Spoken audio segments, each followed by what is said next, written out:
Tuloy-tuloy pa rin sa paglaki ang Cooperative Insurance System of the Philippines, ang pambansang federasyon ng mga kooperatiba na nagkakaloob ng mahahalagang kagalingang pansiguro kapalit ng murang halaga ng prima. Sa loob ng 34 na taon, ang CISP ay naging matapat sa pagtupad ng mga mithiin nito na makapagtatag ng isang lipunan kung saan ang mga kooperatiba, mga unyon ng manggagawa at ang mga grupong may pagkiling sa kooperativismo, gayon din ang mga kasapi nito ay mapagkalooban ng lubos na pangangalagang pangkabuhayan at panlipunan sa pamamagitan ng isang patuluyan at magaang na sistema ng kooperatibang pasiguruhan.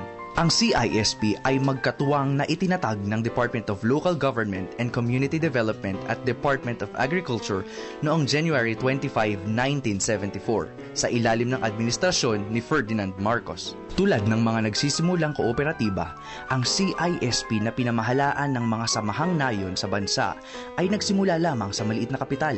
2,000 samahang nayon ang nag-ambag ng tig 1,000 piso para mabuo ang inisyal na kapital na 2 milyon. At ngayon, sa pagsisikap ng mga namumuno rito, patuloy itong lumalaki at kinikilala sa buong bansa.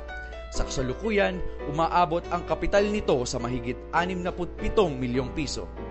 Ang CISP ay kooperatibang nabuo sa pamamagitan ng umaalab na pagtutulungan ng mga mamamayan, magsasaka at iba pang sektor. At mula sa 2,000 miyembro noon, lumaki na ito ngayon ng mahigit 380,000 at patuloy pang lumalaki dahil sa ibinibigay na suporta. Lahat ng cooperative banks at accredited cooperatives ay kasangga at katuwang din ng nag-iisang pasiguruhan ng mga mahihirap, ang CISP. Sa mga nakalipas na taon, iba't ibang makabuluhan at epektibong programa na ang ipinagkakaloob ng CISP para masiguro ang kinabukasan ng mga miyembro dito. Kabilang dito ang Group Yearly Renewable Term or GYRT, Basic Life Security System or BLISS, Student Accident Insurance, Savings Incentive Insurance or SII, Loan Payment Protection Insurance at ang Endowment and Permanent Plans. Sa loob ng maraming taon, milyon-milyon na ang natulungan ng mga programang ito. At hanggang ngayon ay patuloy pa rin ang CISP sa pagseserbisyo sa masang Pilipino. Ang serbisyo ng Cooperative Insurance System of the Philippines ay mabilis na naipaaabot sa mga tao dahil may tanggapan na ito sa anumang panig ng bansa. Sa Region 1, Lawag. Sa Region 2, Cagayan. Region 3, Nueva Ecija. Region 4, Cavite. Region 5, Naga City. Region 6, Iloilo City.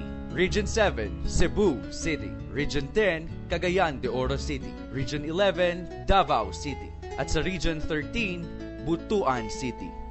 Ang CISP ay kabilang din sa iba't ibang samahan ng mga kooperatiba sa loob at labas ng bansa.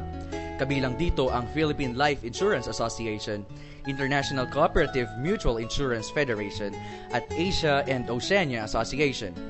At ngayon, sa ika-34 na taon ng CISP sa industriya ng pasiguruhan, asahan ang mas mabilis, mas epektibo at mas murang pasiguruhan dahil ang Cooperative Insurance System of the Philippines ay patuloy na poprotekta at mangangalaga sa masang Pilipino.